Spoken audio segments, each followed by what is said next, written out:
ஃப்ரெண்ட்வுட்ஸ் மக்களுக்கு வணக்கம். இன்னைக்கு நம்மளோட ஷோல யார பத்தி பேச போறோம், எத பத்தி பேச போறோம் அப்படின்னா, பொதுவா பாத்தீங்கன்னா நடிகைகள், நடிகர்கள் அப்படின்னு சொல்லி நெறைய பேர பத்தி நாம பேசியிருக்கோம். ஆனா நடிகர்கள், நடிகைகள் மாதிரி இருக்கக்கூடிய ஒரு சிலர பத்தி நாம இதுவரைக்கும் பேசினதே கிடையாது. ஆனா Instagram ரீல்ஸ்லலாம் பாத்தீங்கன்னா, அப்படியே நடிகைகள் மாதிரியே இருப்பாங்க. அதாவது த்ரிஷா மாதிரியே இன்னொரு பொண்ணு இருப்பாங்க. நயன்தாரா மாதிரியே இன்னொரு பொண்ணு இருப்பாங்க. சாய் பல்லவி மாதிரியே இன்னொரு பொண்ணு இருப்பாங்க.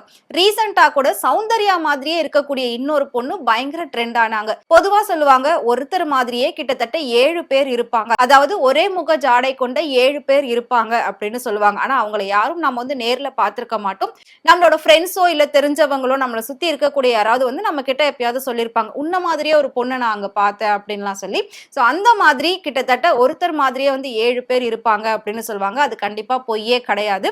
அதே மாதிரி நாம நெறைய ரீல்ஸ்ல பார்த்திருக்கோம். பட் அவங்கலாம் கொஞ்சம் ஃபில்டர் வச்சு ஃபேஸ்ல மேக்கப்லாம் போட்டு அவங்கள மாதிரியே ட்ரெஸ் பண்ணி நான் இப்படி இருக்கேன்ற மாதிரி காட்டுவாங்க. ஆனா இப்போ அச்சு அசல் பேன் இண்டியா கிரஷ்ன்னு சொல்லக்கூடிய ரஷ்மிகா மந்தனா மாதிரியே இருக்கக்கூடிய ஒரு குட்டி ரஷ்மிகா மந்தனா தான் ஃபேமஸ் ஆகிக்கிட்டு இருக்காங்க. சோ அவங்க யாரு என்ன அப்படின்றத பார்க்கலாம். திரை உலகமே ராஷ்மிகா மந்தனாவை இப்ப கொண்டாடிக்கிட்டு இருக்காங்க. நடிகைகள் யாரும் இப்ப பெரிய அளவுல தமிழ்ல கிடையாது. அப்படி இருக்கிற பட்சத்துல ராஷ்மிகா மந்தனா வந்த உடனே அவங்களுக்கு மிகப்பெரிய ஒரு வரவேற்பு தமிழ்ல இருந்தது. அடுத்தடுத்த படங்கள் அவங்க பண்ணியிருந்தாங்க. தமிழை தாண்டி தெலுங்கு, இந்தி, மலையாளம் அப்படின்னு சொல்லி எல்லா மொழிகள்லயும் களம் இறங்கிட்டாங்க. இப்போ நயன்தாராவை ஓவர்டேக் பண்ண ராஷ்மிகா அப்படின்னு சொல்லி கூட ரீசெண்டா ஒரு ஸ்டோரி பயங்கர ஃபேமஸ் ஆச்சு. அதாவது பொதுவாவே ஹிந்தில நயன்தாரா தான் அதிக சம்பளம் வாங்கக்கூடிய தென்னிந்திய நடிகையா விளங்கினாங்க. பட் இப்போ அதையே ஓவர்டேக் பண்ணி ரஷ்மிகா 15 கோடி ரூபாய் ஹிந்தில சம்பளம் வாங்கியிருக்காங்க. அதுவும் காக்டெயில் 2 அப்படிங்கிற ஒரு படத்துக்காக தான் அந்த சம்பளம் அவங்களுக்கு கொடுக்கப்பட்டது. நயன்தாரா இப்போ சல்மான் கான் கூட ஒரு படம் சைன் பண்ணிருக்காங்க. அந்த படத்துக்காக அவங்களுக்கு வெறும் 10 கோடி ரூபாய் தான் சம்பளமா கொடுக்கப்பட்டிருக்கு. ஆனா ராஷ்மிகா மந்தனாக்கு 15 கோடி ரூபாய் சம்பளம் கொடுக்கப்பட்டிருக்கு. சோ இத வச்சுதான் எல்லாருமே சீனியரே ஓவர்டேக் பண்ணிட்டாங்க ஜூனியர் நடிகை அப்படின்லாம் பேசியிருந்தாங்க. சோ அதை தாண்டி இன்னும் பல பேரோட சேர்ந்து அவங்க நிறைய படங்கள் பண்ணிட்டு இருக்காங்க. கல்யாணம் ஆயிடுச்சு அப்படின்னாலே ஒரு சில நடிகைகள்லாம் அப்படியே லைஃப்ல செட்டில் ஆயிடுவாங்க. அதுக்கப்புறம் பெருசா நடிக்க வரமாட்டாங்க.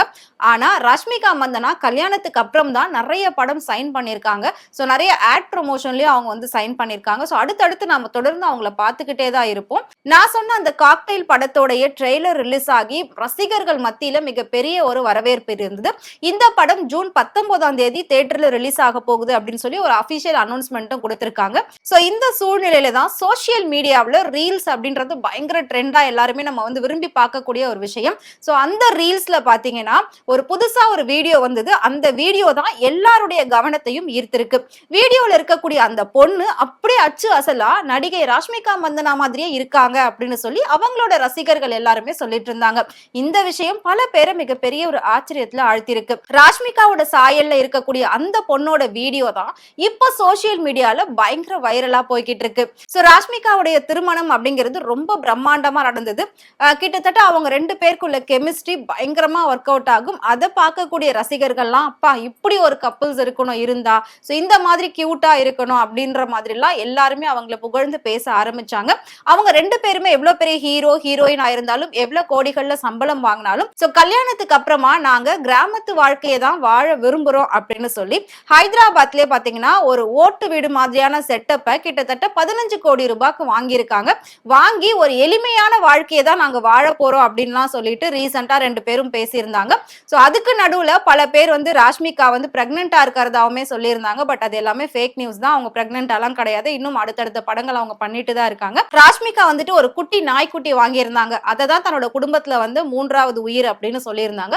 அதை வச்சு உடனே எல்லாரும் பிரெக்னென்ட் அப்படின்ற ஒரு விஷயத்தை ஸ்ப்ரெட் பண்ணியிருந்தாங்க. சோ ராஷ்மிகா மந்தனாவுடைய வளர்ச்சியை பல நடிகைகள் வியந்து பார்த்துக்கிட்டு இருக்காங்க. பல லாங்குவேஜ்லயும் பாத்தீங்கன்னா இந்த மாதிரி யாருக்குமே வாய்ப்பு கிடைக்காது.